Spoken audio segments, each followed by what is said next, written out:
নমস্কার। খাওয়া দাওয়ার সময় কি আপনি এই নিয়মগুলোর কোনো ব্যতিক্রম করেন? যদি করেন তাহলে আপনার জন্যে ভয়াবহ ব্যাপার, খারাপ ব্যাপার। এখন বুঝবেন না। আর যদি না করেন তাহলে আপনি অত্যন্ত ভালো। এবং শুধু তাই নয়, এই নিয়মগুলো মানার কারণের জন্যে আপনার কিন্তু গৃহে সুখ শান্তি আনন্দ পরিপাক্রিয়া ভালো, শরীর স্বাস্থ্য ভালো, মন ভালো, সমস্ত কিছু ভালো হবে। আর যদি না করেন তাহলে এমন হতে পারে যে আপনার জীবনে হয় টাকা নেই, টাকার জন্য খেতে পারছেন না, আর না হলে টাকা আছে খেতে পারছেন না। এরকম ধরনের ব্যাপারগুলো আমরা অনেকেই কিন্তু এই জিনিসগুলো খারাপ কিছু করে।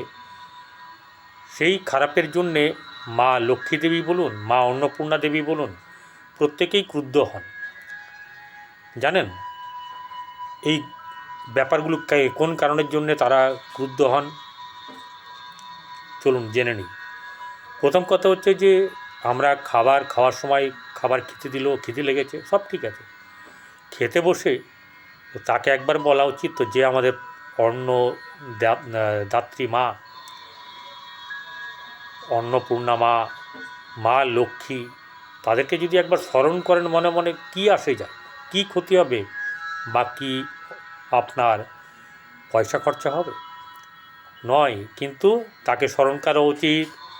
এবং যদি কেউ ইষ্টগুরু নিয়ে থাকেন, দীক্ষা নিয়ে থাকেন, তার নামও স্মরণ করা উচিত যে প্রভু, আমি এই বলে আমি অন্ন গ্রহণ করতে বসছি, তুমি সেবা নিও ইত্যাদি। আপনার যেটা মনে হয় বা গুরু শিক্ষা যেটা আছে সেটাই করবেন, কিন্তু অবশ্যই করে করবেন। এরপর হচ্ছে যে থালায় আপনারা বসে দেখছেন পাতে কিছু পড়ছে না, অনেকে কী করে থালাটা বাজায়। আমি এগুলো লক্ষ্য করেছি। তার কারণে যে থালা কিন্তু আঙুল দিয়ে ঠকঠক করা, বাজানো ইত্যাদি চলবে না। থালায় আপনার যে তরকারি বা সবজি হয়েছে, কোনোটাতে লবণ বেশি হয়েছে বা হলুদ বেশি হয়েছে বা কম হয়েছে, তার কারণের জন্য যে রান্না করেছে তাকে কিন্তু খারাপ বলবেন না খেতে বসে। আপনার সঙ্গে তো হতে পারতো এটা, তাই না? আপনি জানবেন এটা যে মা অন্নপূর্ণা এটাই লিখে দিয়েছে আপনার জন্য আজকে। কখনো খেতে বসে বিরক্ত হবেন না, তিনি ক্রুদ্ধ হন। খেতে বসে কখনো উপরে উঠে যাবেন না, খেতে বসে কখনো উঠবেন না। এতে মা অন্নপূর্ণা, মা লক্ষ্মী দেবী কেন ক্রুদ্ধ হন জানেন? যে আমাকে অবহেলা করছিস, আমি তোকে দিলাম আর তুই অবহেলা করছিস। দেখুন, কিছু ক্ষেত্রে কিছু ব্যতিক্রম থাকেই, সেই ব্যতিক্রমগুলো ঈশ্বরও বোঝেন, মাও বোঝেন। কিন্তু ফ্যানটা চলছে, একটু জোরে হচ্ছে না, অন্য কাউকে বলুন। যদি কেউ না থাকে, যেরকম অবস্থা আছে সেরকম অবস্থাতেই ইয়ে করুন, খাদ্য গ্রহণ করুন। এরপর হচ্ছে যে আপনার খেতে বসে কিন্তু গান করা যাবে না। খেতে বসে অনেকে গান করে, অনেকে জোরে জোরে কথা বলে, অনেকে অভিযোগ করে এটা হয়নি কেন, ওটা হয়নি কেন, খেতে বসে এরকম করে। এগুলোকে বলা হয় লক্ষ্মী ছাড়া। যা জুটেছে তাই তো খাবো, এটাই তো কথা, সেটাই আনন্দে খাবো, সেটাই পরমানন্দে খাবো। খেতে বসে আজকে এই ডিমের অমলেট হয়নি কেন, ডিমের ঝোল হয়নি কেন, মাছ মানে ঝোলে হয়েছে তো ভাজা হয়নি কেন, এরকম হয়েছে তো ওরকম হয়নি কেন, এই যে নানা রকম অভিযোগপত্র যারা করে খেতে বসে, তারা প্রায় দিনই দেখবেন অভিযোগ করে। খেতে বসে কিছুতে সন্তুষ্ট হয় না।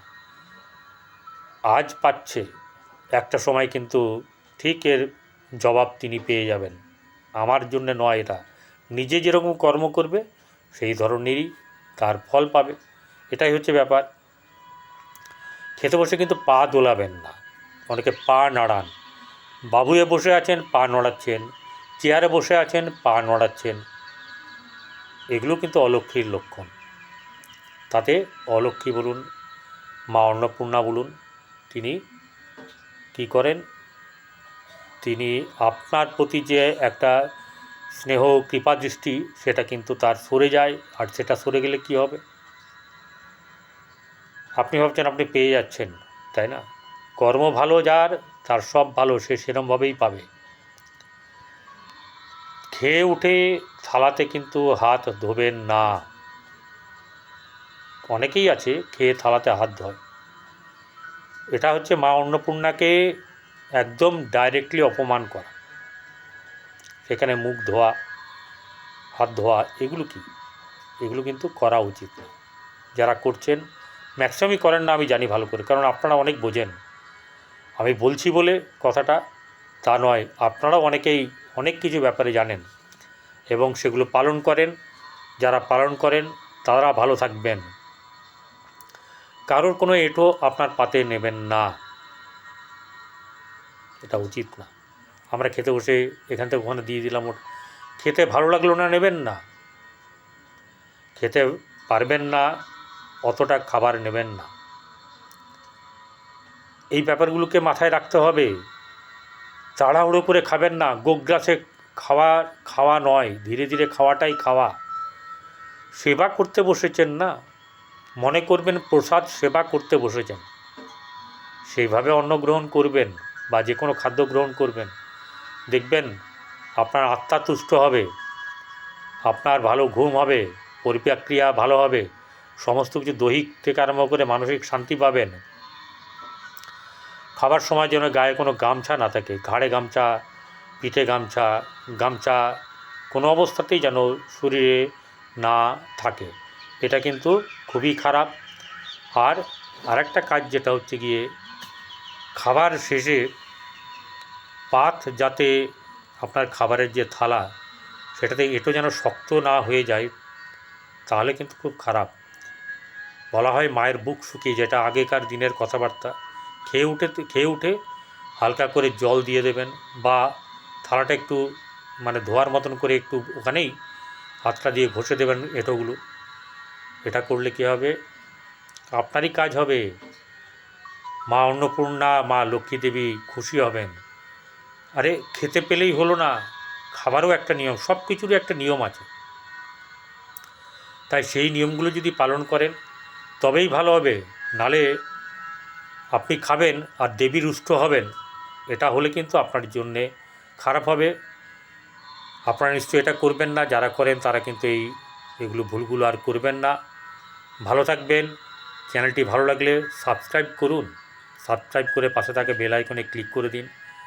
আপনাদের জন্য আরও ভালো ভালো আমি তথ্যমূলক ভিডিও নিয়ে আসব। এখন চলি, নমস্কার, ভালো থাকবেন।